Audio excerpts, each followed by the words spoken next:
শুভ দুপুর বন্ধুরা, খেতে বসে কী কিনেছি? বেগুন ভাজা, সিম ভাজা, মাছ ভাজা, একটু আলু ভাজা আর হচ্ছে আলু সিদ্ধ, একটু মাছের ঝাল করে নিয়েছি। এখানে একটু ডাল খাওয়া শুরু করে দিলাম। প্রথমে আলু আর ওই আলু সিদ্ধ দিয়ে আর সিম ভাজা দিয়ে মাখিয়ে খাচ্ছি। লবণ নিয়ে নিলাম, এখন একটু লঙ্কা নিয়ে নেবো। ভাজার থেকেই লঙ্কাটা নিলাম, নিয়ে খুব সুন্দর করে ভাতটা একটু গলে গলে গেছে বন্ধুরা। আমি নরম ভাত খেতে পারি না, হাতে জড়িয়ে যাচ্ছে, রাগ হচ্ছে, কিছু করার নেই, খেতে হবে। আমি চাল চাওয়াই খেতে রাজি আছি, কিন্তু গলা ভাত আমি খেতে পারি না, নরম হয়ে গেছে সে ভাতটা। সিদ্ধ দিয়ে খাওয়া কমপ্লিট, এখন আমি ভাজা দিয়ে খাচ্ছি।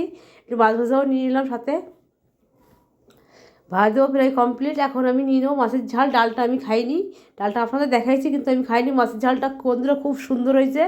এটা খয়রা মাছ, সেই খয়রা ইলিশ না, খয়রা ওই মাছের, ইলিশ মাছের মতো, কিন্তু এই কাঁটাটা হচ্ছে নরম নরম, খুব ভালো লাগে খেতে, পুরো ইলিশ মাছের সেন্টটা আসে।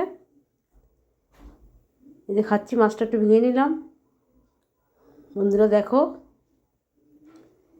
খুব সুন্দর খাচ্ছি।